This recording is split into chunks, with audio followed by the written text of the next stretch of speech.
ভারতীয় উপমহাদেশের ঐতিহ্যবাহী ব্রিটিশ খেদাও আন্দোলনের অন্যতম নেতৃত্বদানকারী ইসলামী রাজনৈতিক সংগঠন এবং ৭১-এর মহান স্বাধীনতা যুদ্ধের পক্ষের শক্তি জমিয়তে ওলামায়ে ইসলাম বাংলাদেশ।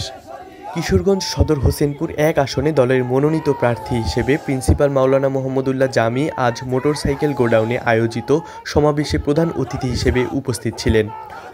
অনুষ্ঠানে আরও উপস্থিত ছিলেন জমিয়ত কিশোরগঞ্জ জেলা শাখার সাধারণ সম্পাদক মাওলানা শফিকুল ইসলাম, সহ প্রচার সম্পাদক মোহাম্মদ হাবিবুর রহমান রুবেল, যুব জমিয়তের সভাপতি এস.এম. মাসুদুর রহমান, সাধারণ সম্পাদক আব্দুল আহাদ খুরশিদি, যুগ্ম সম্পাদক কাউসার আহমদ আজাদি, এছাড়া ছাত্র ও যুব সংগঠনের নেতাকর্মীসহ অন্যান্য গণ্যমান্য ব্যক্তিবর্গ।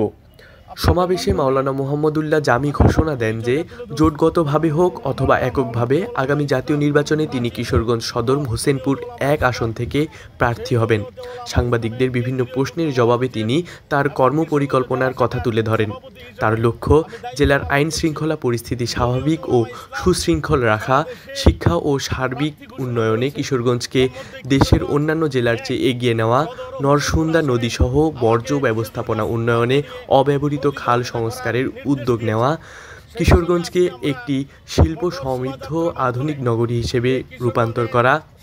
সবশেষে মাওলানা মোহাম্মদুল্লাহ জামি দেশবাসী ও এলাকার জনগণের কাছে দোয়া, ভালোবাসা ও সমর্থন কামনা করেন। শোভাযাত্রার মাধ্যমে এই কিশোরগঞ্জ ১ সদর হোসেনপুরবাসীকে আমরা জানান দিচ্ছি যে আমরা প্রাচীনতম সংগঠন জমিয়তের পক্ষ থেকে খেজুর গাছ মার্কা নিয়ে এই আসনে ইনশাআল্লাহ প্রতিদ্বন্দ্বিতা করব। ইনশাআল্লাহ। প্রশ্ন হচ্ছে যে আপনি তো ভোটারদের ধারে ধারে যাচ্ছেন, মানুষের মাঠ পর্যায়ে চষে বেড়াচ্ছেন, সদর হোসেনপুরের মানুষ আপনাকে কিভাবে গ্রহণ করছে? আলহামদুলিল্লাহ, আমাদের সংগঠন এটা প্রাচীন সংগঠন। এই সংগঠনের লোকজন গ্রামে গঞ্জে আছে এবং এই সংগঠনটা একসময় ১৯৬৯ সনে কিশোরগঞ্জ স্টেডিয়ামে গণসমাবেশ হয়েছিল। পৃথিবীর বড় বড় ওলামায়ে কেরাম সেখানে আসছিলেন। তদানীন্তন সময়ের যে সভাপতি মাওলানা আব্দুল্লাহ দরখাস্তি রহমতুল্লাহ আলাইহি তিনি আসছিলেন। আমিনুল হক মাহমুদী রহমতুল্লাহ তখন সভাপতি ছিলেন। তখন থেকেই জমিয়তের লোকজন কিশোরগঞ্জের গ্রামগঞ্জে ছড়িয়ে আছে। আব্দুল হালিম হুসাইনি রহমতুল্লাহ আলাইহি যিনি আমাদের অঞ্চলে হেলিম মৌলানা নামে পরিচিত, আপনারা অনেকে জানেন।